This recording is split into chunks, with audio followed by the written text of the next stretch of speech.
Oke, assalamualaikum warahmatullahi wabarakatuh dan selamat berjumpa kembali di channel kami, channel Trader Kampung Pemula, ya. Yang dimana channel ini kami buat hanya untuk tujuan berbagi. Ya, tujuan kami murni hanya berbagi, nggak ada maksud dan tujuan lain, ya. Dan di sini pun saya sampaikan, saya pertegas bahwa channel ini hanya untuk khusus pemula, ya. Jadi kalau ada trader-trader profesional yang sempat mampir ke channel ini, bukannya saya mau ngusir, tapi silahkan untuk skip video ini karena ini memang bukan untuk kelas profesional, ya. Karena di sini pun saya mengakui bahwa saya adalah trader pemula yang benar-benar baru belajar, dan apa yang saya sudah dapatkan mungkin itu yang saya akan bisa bagikan ke teman-teman lainnya yang benar-benar pemula juga. Nah, jadi kayak gitu ya. Nah, teman-teman semua yang sudah mampir di channel ini, baik yang lama maupun yang baru, untuk yang baru jangan lupa dukungan supportnya dengan menekan tombol subscribe, ya, untuk mendukung channel kami ini. Dan buat teman-teman semua yang sudah subscribe, semoga ini bisa membantu kalian sesuai request kalian yang sempat muncul di komentar saya, ya, untuk video-video sebelumnya. Nah, kebetulan ada salah satu subscriber yang request nih, kebetulan saya sudah screenshot, ya. Nah, di sini permintaannya, Om, bikin video bentuk-bentuk candlestick yang memberi signal kenaikan maupun penurunan dong. Salam profit dari ujung timur, Om. Terima kasih. Nah, jadi dalam video ini, kesempatan ini saya akan menjelaskan kepada teman-teman semua tentang pemahaman atau bagaimana cara kita melihat informasi dan sifat yang dilahirkan oleh sebuah candle, ya. Tentunya yang namanya candlestick ini dia baik dia memiliki sumbu maupun yang tidak memiliki sumbu. Nah, ini yang akan saya jelaskan nanti pada video ini. Nah, kemungkinan memang ini video akan lebih lama, ya, durasinya akan lebih lama karena ini saya menjelaskan satu persatu. Nah, kita kembali ke ini. Nah, ini sebelum saya menjelaskan kepada teman-teman mengenai informasi yang dibawa oleh setiap candle, informasi dan sifat yang dibawa oleh setiap candle, maka satu hal yang perlu teman-teman, hal yang lebih mendasar yang harus teman-teman kuasai adalah bagaimana terbentuknya dari candle itu sendiri, ya. Nah, contoh mungkin saya awali dari penjelasan untuk candle merah ini, ya, candle merah yang ini. Nah, di sini, ya, untuk candle merah ini, di sini akan saya tulis, ya. Sini akan saya tulis. Ini di sini low, ya. Terus di sini close, ya. Sini close. Terus di sini open, ya. Sini open. Di sini high, ya. Sini high. Nah, jadi mungkin teman-teman pada bertanya, ini maksudnya apa sih, Bang? Nah, jadi kalau yang ini low, ya, ini dari artinya sendiri kan teman-teman sudah tahu ini artinya rendah. Terus high ini yang tinggi, open ini buka, close ini tutup. Nah, jadi teman-teman harus tahu terbentuknya sebuah candle dan sumbu yang dilahirkan itu memiliki arti tersendiri, teman-teman, ya. Nah, contoh untuk candle merah ini sendiri, ketika dia terjadi perpindahan dari satu candle ke candle merah seperti ini, nah, di sini ini terjadinya open, pembukaan harga itu di wilayah sini, teman-teman, ya. Nah, ketika dia terjadi pembukaan harga di sini, yang namanya candle merah itu secara grafik, secara aturannya dia kan turun, ya. Berarti candle merah itu berarti terjadinya penurunan. Nah, ketika dia terjadi pembukaan harga di sini, ya, dia akan naik dulu ke atas, ya. Ini kenapa dia ada sumbu, ya. Kenapa dia punya sumbu di sini bagian atas? Ketika terjadi dia pembukaan harga di sini, dia sempat naik, teman-teman, ya. Dia sempat naik, kemudian terjadi penolakan dari buyer, makanya dia turun lagi. Dia turun sampai ke bawah, ya. sampai ke bawah, bahkan menyentuh harga terendah di bagian low sini, ya. Terus dia kembali dan menutup harga di sini, teman-teman, ya. Nah, jadi mungkin lebih buat teman-teman yang mungkin belum paham betul, ya. Ini saya kembalikan dulu. Oke. Kembalikan dulu ya supaya lebih paham. Tadi mungkin teman-teman agak bingung ya.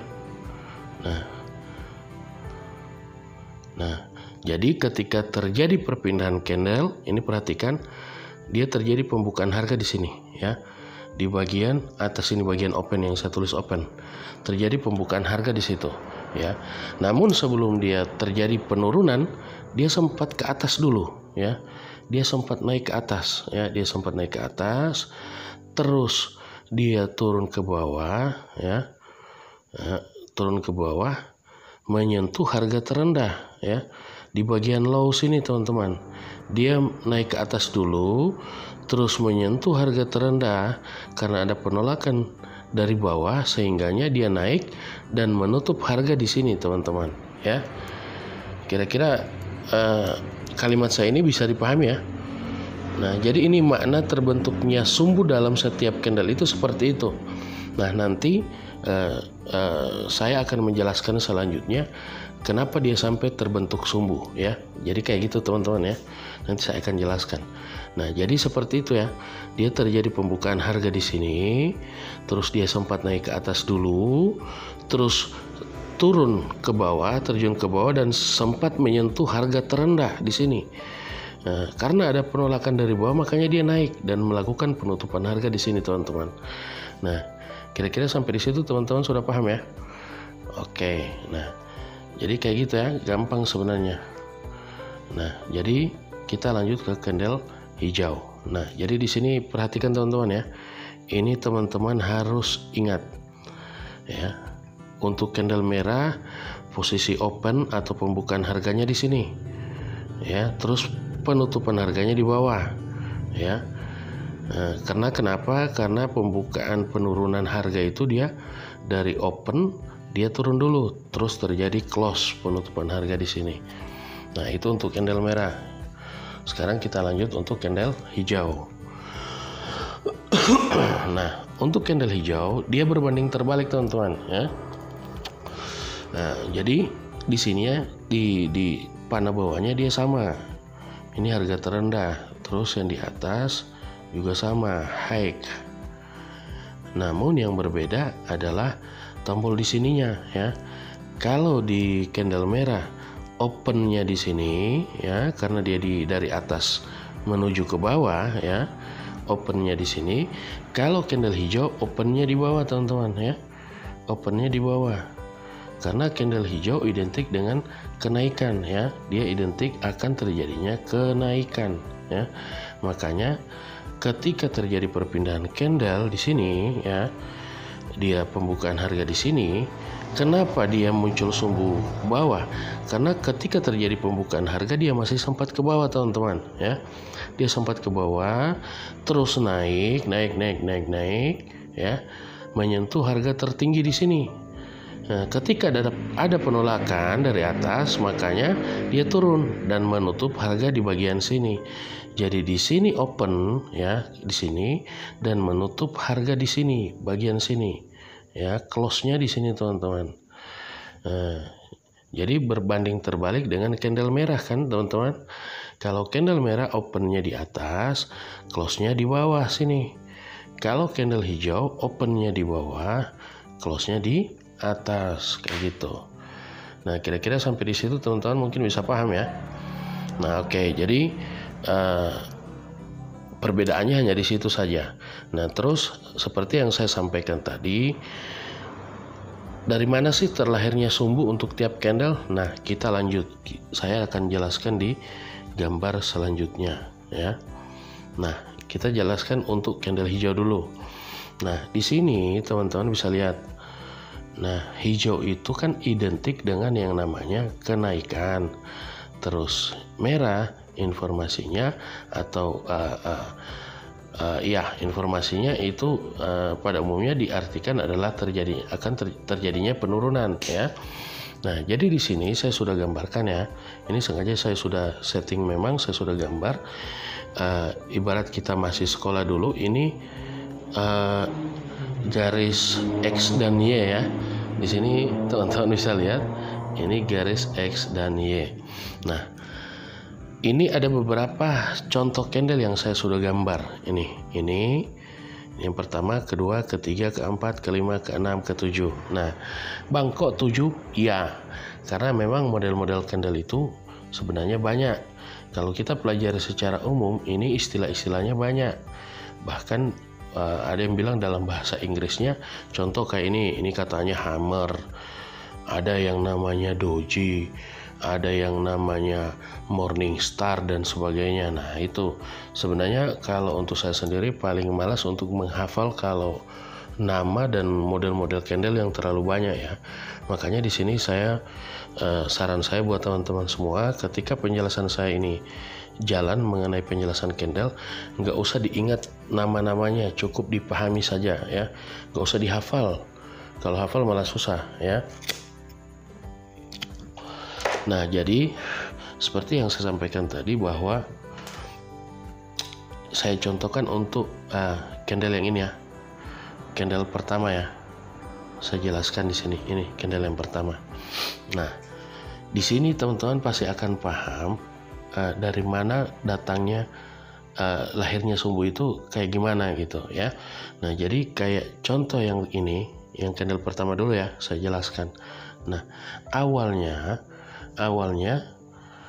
seperti penjelasan saya tadi, ini kan open harganya kan di sini nih. Bentar. Nah, open harganya kan di sini ya. Open harganya di sini. Naiknya ke atas, nyampe harga tertinggi. Dia turun, ada penolakan, nutup harganya di sini ya. Jadi kayak gitu ya teman-teman ya. Dia open harga di sini, sempat turun sebentar, terus naik menyentuh harga tertinggi, turun, melakukan penutupan harga di situ ya. Nah, jadi dari mana sih datangnya sumbu ya? Jadi kayak tadi saya bilang, ketika dia terjadi pembukaan harga di bagian sini, dia sempat turun dulu ke bagian bawah. Nah, bagian bawah ini sebenarnya candle merah nih di sini teman-teman ya. Karena pada intinya bagian atas ini sengaja saya pisah dua kayak gini ya. Saya pakai garis tengah kayak gini karena wilayah atas ini wilayah positif ya, wilayah bisa dikatakan seperti itu, wilayah positif. Terus di bawah wilayah negatif ya. Nah, wilayah negatif. Nah, ini makanya saya bilang tadi, ini adalah garis kayak kita sekolah dulu. Ini garis X dan Y ya. Ini rumus matematika berlaku di sini ya. Nah, kenapa saya sampaikan bahwa di atas ini adalah wilayah positif? Karena di sini identik dengan kenaikan, sedangkan wilayah negatif di bawah ini itu identik dengan penurunan. Nah, nanti untuk penjelasan candle merah akan saya jelaskan setelah ini ya. Jadi kayak gitu ya. Nah, jadi untuk candle yang pertama ini ya, ketika dia pembukaan harga dia sempat turun ya, sempat turun karena ada penolakan dari seller. Dia naik, nyampe di harga tertinggi, ada penolakan lagi, dia turun, sehingga terjadi penutupan harga di sini ya. Jadi candle bawah ini lahirnya karena dia sempat menyentuh ke area bawah, ke area candle merah, tapi ada penolakan dari seller sehingganya dia naik terus ke atas. Nah, dari atas ada penolakan lagi sehingganya dia turun dan membentuk penutupan harga di sini. Paham ya kira-kira ya? Nah, ini penjelasan saya. Kalau misalnya agak kurang dipahami, di mundurin dikit ya, di playback lagi gitu supaya lebih paham. Nah, terus candle yang kedua, yang ini. Nah, pada prinsipnya semua yang saya gambarkan ini sama. Kenapa saya gambar garis tengah dan kenapa ada sumbu panjang, sumbu pendek ke bawah seperti ini? Berarti ini sumbu yang terlahir karena ada penolakan dari seller, dari penjual istilahnya ya. Nah, makanya dia naik. dan melahirkan sumbu di bagian sini, ya. Kalau sumbu yang bagian atas ini, ya, ini kan terjadi sumbu juga. Ini terlahir dari karena penolakan demi penolakan, teman-teman, ya. Jadi kayak gitu. Nah, namun ini di sini juga saya di gambar selanjutnya saya sudah siapkan juga. Nah, ini yang saya sampaikan tadi. Jadi pada intinya sama ya, teman-teman ya. Nah, tapi di sini secara keseluruhan teman-teman bisa melihat perbedaannya di mana? Perbedaannya di bentuk body, ukuran body ya. Ini beda-beda kan? Sampai doji tidak memiliki body. Nah, Bang, kalau doji gimana tuh, Bang? Pembukaan dan penutupan harganya di mana? Nah, karena dia terjadi seperti itu, berarti dia tidak sempat mengalami kenaikan maupun penurunan harga, dan penutupan harganya di titik yang sama. Nah, jadi kalau penjelasan yang candle ini kan pembukanya di sini, penutupannya di atas. Kalau ini ketika terjadi pembukaan, ya, dia sempat turun, sempat naik, penolakan demi penolakan terjadi, akhirnya dia melakukan penutupan harga di titik harga yang sama, teman-teman. Jadi itu maksudnya doji. Jadi dia tidak mengandung harga, tidak mengandung nilai, ya. Nah, jadi sama halnya dengan candle merah yang ini kan sama juga, teman-teman ya. Jadi kalau candle merah seperti yang saya bilang tadi, dia ada kebalikannya. Nah, kalau candle merah terjadi perpindahan harga, perpindahan candle, dia melakukan pembukaan harga di sini, bagian sini, opennya di sini. Terus dia sempat naik, ada penolakan dari buyer ke bawah, sehingganya dia terus ke bawah karena di sini sudah terbuka harga kan di awal. Terus dia naik karena ada penolakan, dia turun jatuh ke bawah, menyentuhlah harga paling bawah, paling rendah. Nah, ada penolakan dari seller lagi, dia naik, sehingganya terjadi penutupan harga di sini. Nah, pada intinya sama ya, sama teman-teman ya dengan candle-candle hijau tadi. Namun di sini juga teman-teman bisa melihat bahwa yang beda di sini hanya bentuk candle, ukuran bentuk body candle dan sumbu ya. Ini yang berbeda di sini hanyalah itu ya dengan candle hijau. Nah, jadi mungkin sampai di situ teman-teman sudah paham ya dari mana datangnya sumbu ya. Sama, semua ini sama ya. Di sini dia pembukaan sempat naik, ada penolakan dari buyer, dia turun ke bawah dan menutup harga di sini, pembukaan di sini, penutupan di sini ya. Kalau ini sama juga, pembukaan di atas sini, dia sempat turun, ada penolakan, dia naik lagi dan melakukan penutupan di sini, kayak gitu ya. Kira-kira paham ya teman-teman ya. Nah, jadi kayak gitu. Nah, ini baru nyampe di situ aja udah berapa menit nih? Udah 18 menit ya. Ini masih agak panjang teman-teman ya. Nah, terus kita langsung to the point. Tadi kan teman-teman mempertanyakan sifat dan informasi yang dibawa oleh setiap candle. Oke. Kita kembali ke candle hijau tadi. Oke, ini kita langsung saja. Ini saya jelaskan candle pertama. Nah, candle pertama ini untuk persoalan body ya, seperti teman-teman tahu, ukuran body ini ya, dia memiliki informasi merupakan kekuatan yang dimiliki oleh candle hijau untuk akan terjadinya kenaikan ya. Jadi bentuk dan ukuran body ini menginformasikan kekuatan untuk dia naik ya, seperti itu.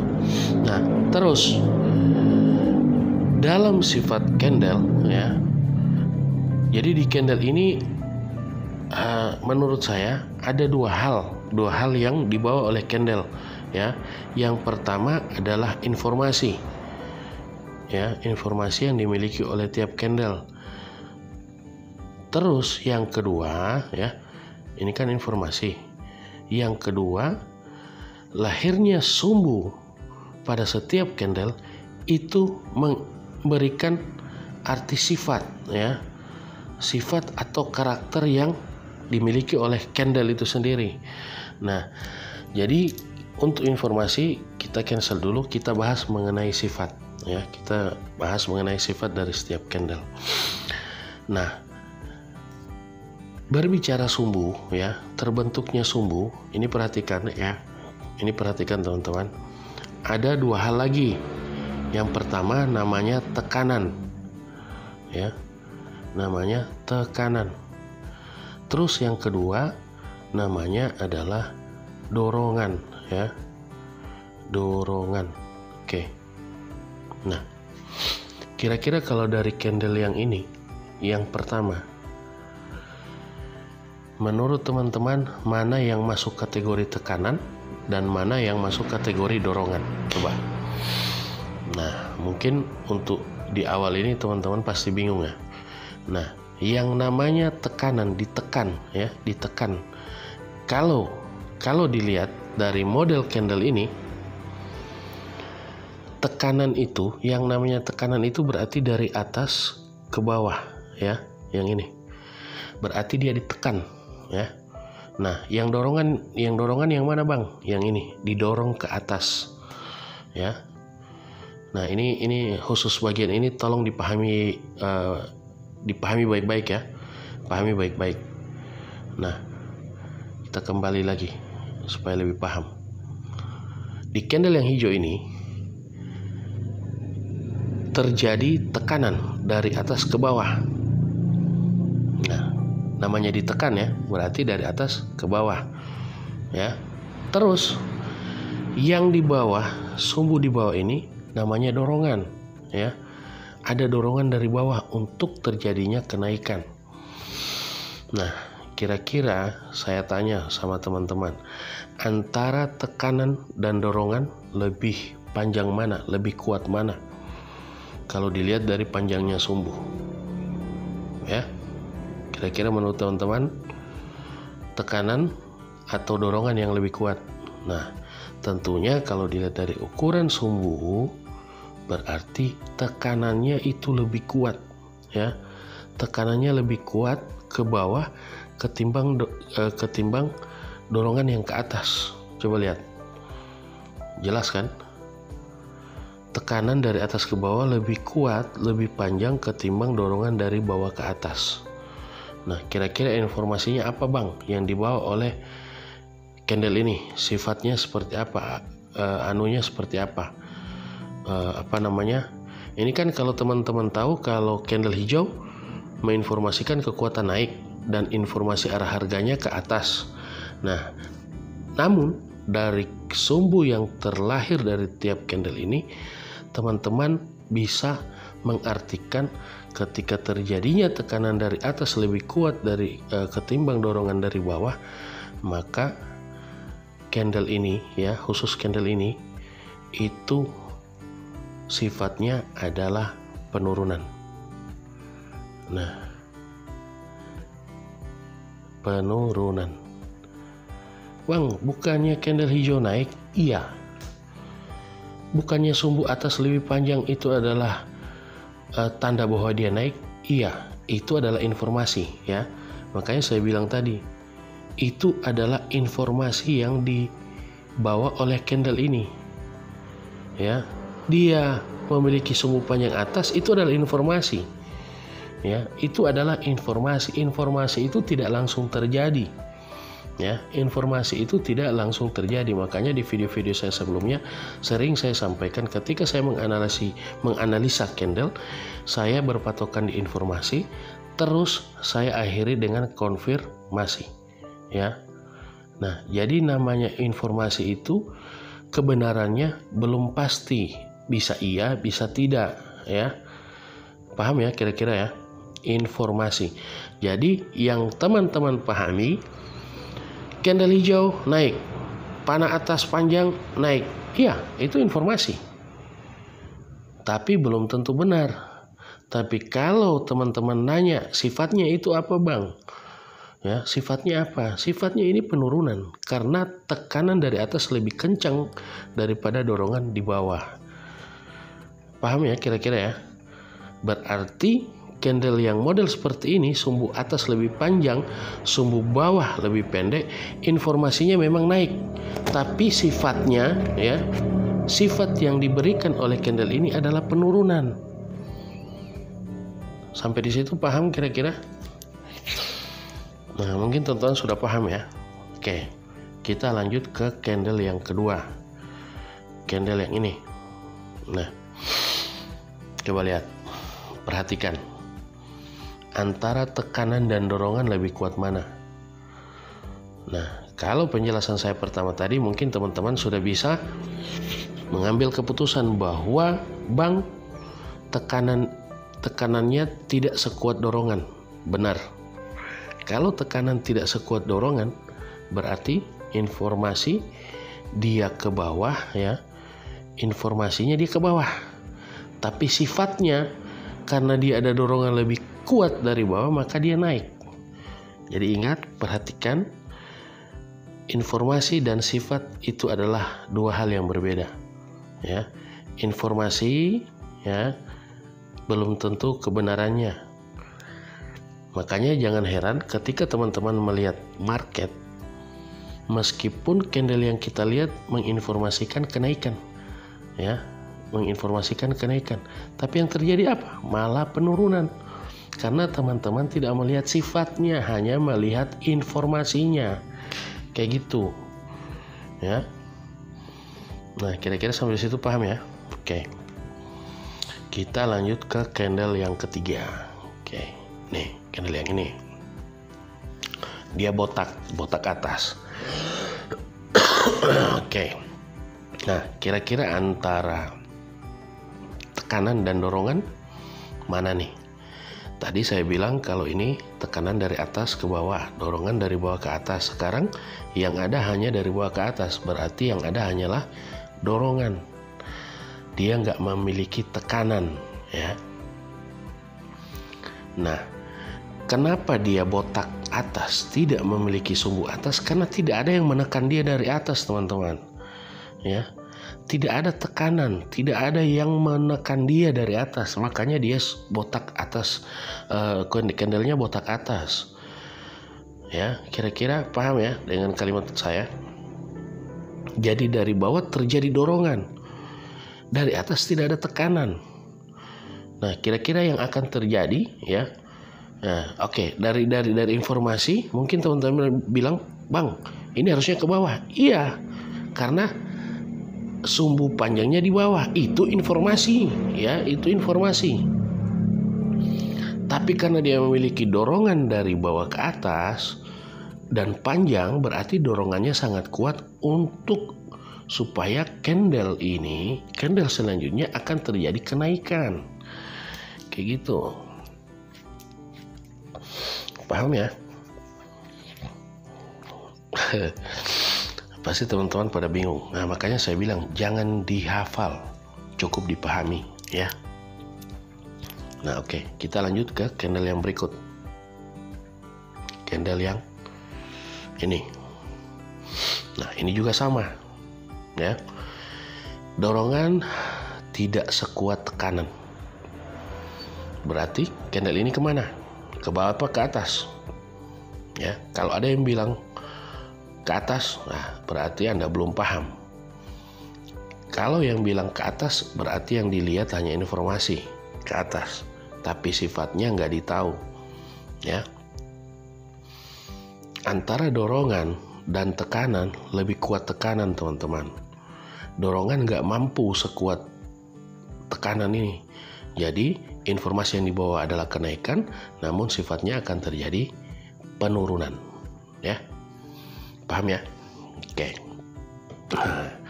Jadi ini memang akan lebih lama, teman-teman ya. Sudah berapa menit nih? 29 menit. Nah, yang ini doji. Ya, doji, lihat. Kenapa trader-trader paling banyak mengatakan kalau doji hijau, ya. Kalau doji hijau katanya kita mengikuti palang. Benar kan? Karena kalau dilihat dorongan lebih kuat daripada tekanan. Makanya kalau doji hijau kita ke atas, bukan ke bawah ya, bukan ke bawah, bukan ke atas, mengikuti palang ya. Biasa ada yang lain mengikuti salibnya katanya, karena dorongannya dari bawah lebih kuat daripada tekanan, teman-teman. Ya, mungkin dari beberapa trader, mungkin baru saya yang menjelaskan yang seperti ini, dan ini hasil pemikiran saya bagaimana supaya teman-teman itu lebih paham ya. Artinya paham di sini supaya lebih tahu mana informasi dan mana sifat, kayak gitu. Nah, kita lanjut. Gimana doji yang ini, Bang? Nah, lihat aja lebih kuat mana, dorongan apa tekanan. Nah, kalau tekanannya kuat ya ke bawah, berarti kan terjadi penurunan, dan benar adanya teman-teman trader lain mengatakan doji hijau mengikuti palang. Nah, ini berarti turun ya. Oke, terus ini gimana, Bang? Biasa istilahnya marubozu ya. Marubozu itu adalah candle hijau atau merah yang tidak memiliki sumbu atas dan sumbu bawah. Nah, di sini terkadang ada yang namanya pengecualian ya. Dalam artian begini, dorongan nggak ada, tekanan nggak ada, bimbang kan? Bingung. Nah, biasanya dari trader-trader lain kalau candle seperti ini, mereka bilangnya adalah pelemahan buyer ya. Pelemahan buyer itu kan pembeli ya. Nah, pelemahan buyer itu biasanya mereka bilang kalau terjadi candle seperti ini, pelemahan buyer, maka yang akan terjadi adalah penurunan atau candle merah. Dan itu benar adanya. Tapi terkadang kita menemukan ketika muncul pelemahan buyer atau candle hijau tanpa sumbu atas bawah, dia tetap naik kok ya. Jadi sifat daripada marubozu ini, saya lebih khawatir marubozu ketimbang doji ya. Karena ada beberapa trader katanya kalau kita nemuin doji itu hati-hati. Kalau saya malah enggak. Saya malah khawatir ketika menemukan marubozu, teman-teman. Ya. Kayak gitu. Nah, kira-kira paham ya sampai situ ya.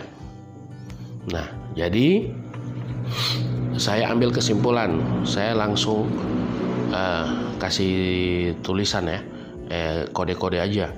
Jadi kalau candle pertama ini menginformasikan, nah turun. Candle kedua naik, candle ketiga naik, candle keempat turun, candle kelima naik, candle keenam naik, candle ketujuh marubozu nggak tahu, nggak ada informasi jelas. Jadi buat teman-teman tolong dicatat ya, ini informasi candle ini dan sifat yang di bawah, perhatikan. Pertama turun, kedua naik, ketiga naik, keempat turun, kelima naik, keenam turun. Oh iya maaf, di sini turun ya, turun bukan naik, turun. Di sini nggak ada jawaban ya. Nah, jadi kayak gitu ya teman-teman. Sama halnya kalau candle hijau, candle merah ya. Nih, kita lihat. Meskipun teman-teman mungkin sudah paham, tapi kita lihat. Nah, ini keberadaan candle merah ini di bawah garis titik nol ya. Ini kan titik nol. Kalau kita semasa sekolah dulu kan ini titik nol. Ketika dia naik ke atas, misalnya angka 1, 2, 3, 4, tapi kalau dia ke bawah min 1, min 2, min 3, min 4. Jadi sama kondisinya seperti ini ya. Nah, kalau candle merah ini seperti yang saya bilang tadi ya, opennya di sini ya, opennya di sini. Dia sempat naik ke atas dulu, ada penolakan, turun sampai titik terbawah, ada penolakan, naik sehingganya tutup harga di sini ya. Seperti penjelasan saya tadi, mungkin teman-teman sudah paham. Nah, selanjutnya kita lihat lagi di candle-candle yang terbentuk sekarang, kita lihat mana tekanan, mana dorongan, coba ya. Teman-teman lihat mana tekanan, mana dorongan. Untuk candle pertama ya, yang ini kita lihat mana tekanan, mana dorongan.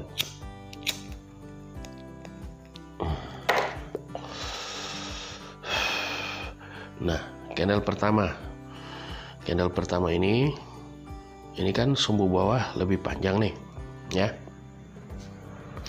Sumbu pendek berada di atas.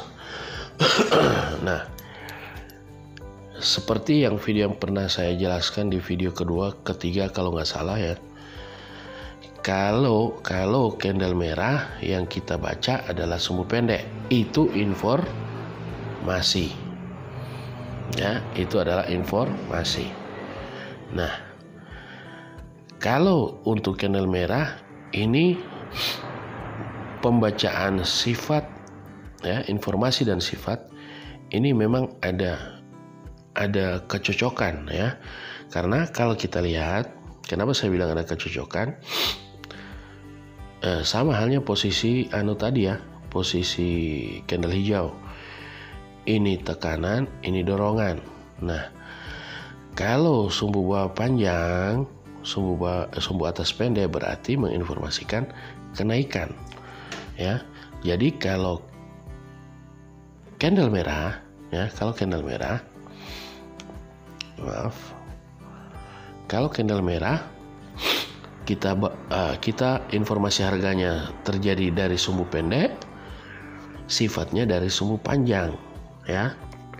Informasinya, Bang, katanya kalau candle merah sumbu pendek yang kita ikuti. Ya benar ya, dan kita lihat posisi bodinya di mana, kayak gitu, bodinya berada di mana. Kalau candle yang pertama ini ya, kalau kita lihat candle yang pertama ini bodinya berada di mana? Di atas kan, dalam artian yang kita lihat sumbu pendek, terus sumbu pendeknya dengan sumbu panjang ya, kan beda nih. Misalnya ini saya gambar, ini body, sumbu panjangnya di sini, sumbu pendek di sini. Ini kan body berada di atas, ini di atas. Beda halnya dengan gini, sumbu panjang di atas, sumbu pendek di bawah. Berarti kan body berada di bawah, bukan di atas. Ini di atas, ini di bawah, ya. Nah, jadi kalau candle merah yang kita baca adalah informasi sumbu pendek di sini. Kalau ini di sini, informasinya kenaikan, sifatnya pun kenaikan. Nah, kalau ini sinkron ini, kalau candle merah, ya. Nah, terus yang kedua, antara dorongan dan tekanan, dorongannya sedikit, tekanannya kenceng ya. Nah, kalau tekanannya kenceng kemana? Ke bawah ya. Ini benar, mungkin kalau teman-teman yang sudah pernah tahu ini berarti ini benar, dia sinkron antara informasi dan sifat. Kalau candle hijau dia berlawanan teman-teman ya. Nah, jadi di sini saya simpulkan aja langsung ya, kayak candle hijau tadi. Ini menginformasikan informasi naik dan sifatnya juga naik. Terus yang ini informasi turun, sifatnya turun. Ini dia nggak memiliki sumbu atas ya. Ini kan botak, ini yang candle ini botak. Tapi dorongannya ada ke atas. Berarti ini naik teman-teman ya. Nah, yang selanjutnya sama, dia nggak punya sumbu bawah, tapi ada tekanan kencang dari atas, berarti dia turun, ya. Berarti dia turun teman-teman. Terus doji. Nah, ternyata mungkin ini yang bikin banyak trader yang bingung, ya. Saya pun sempat mendengar, bahkan sempat lihat beberapa video dari teman-teman YouTuber. Kalau candle hijau lihat palang, kalau candle merah lihat sumbu. Nah, mungkin ini di sini letak bingungnya teman-teman. Padahal mereka nggak lihat dari tekanan dan dorongan. Ini nyata, ya. Ini nyata. Kenapa saya bilang seperti itu? Kalau menurut teori ini ya, teori antara tekanan dan dorongan. Dia open harga di sini, ya, open harga. Dia ketika naik ada tekanan dari buyer, dia turun ada tekanan dari seller, sehingganya dia tidak terjadi apa-apa, tidak terbentuk harga, ya. Nah, jadi di sini kalau kita lihat, sebenarnya kalau kita lihat tekanannya ini kuat dari bawah, ya. Tekanannya kuat dari bawah. Makanya mungkin ini yang paling banyak bikin trader bingung.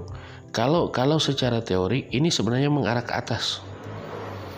Ya, informasinya ke atas bukan ke bawah. Ya, kecuali mungkin kalau ada pengecualian, ya. Mungkin ada pengecualian daripada sifat-sifat candle, tapi kalau kita baca dari teori tekanan dan dorongan seperti ini dorongan lebih kencang dari bawah, ini tekanan lebih kencang dari atas. Berarti kan kalau tekanan dari atas kencang berarti harusnya dia ke bawah dong. Tapi banyak trader yang menyampaikan kalau sumbu merah, kalau doji merah yang kita ikuti sumbunya. Nah, ini jadi PR buat teman-teman ya. Kalau teman-teman main trading di binomo ya, main di demo ya, untuk demo, perhatikan kalau dia ketemu candle merah ya, apakah dia selamanya turun ya? Seandainya palanya di atas, apakah dia selamanya turun atau naik ya?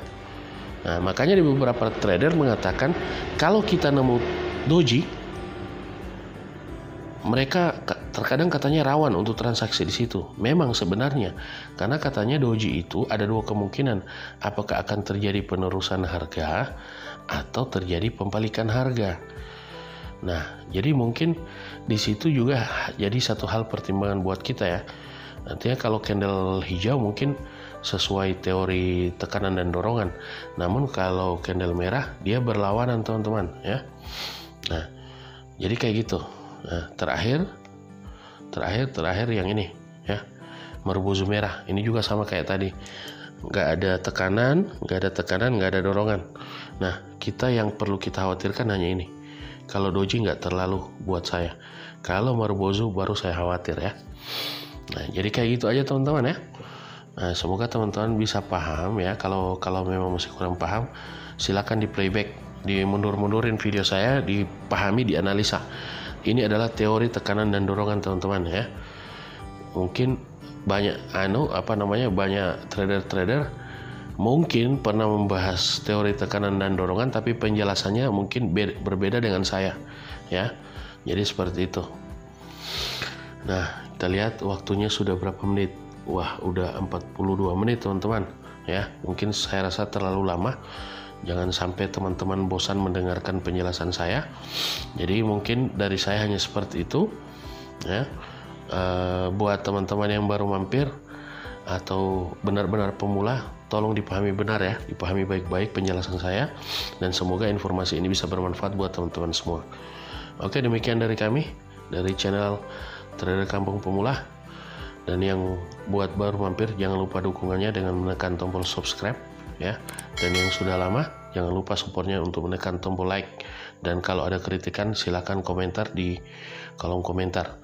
Dan nanti di bawah kolom deskripsi saya juga akan mencantumkan, kebetulan saya membuat grup WhatsApp. Jadi siapa tahu ada teman-teman yang pengen bertanya langsung, silakan gabung ke grup WhatsApp kami. Oke. Jadi kayak gitu ya.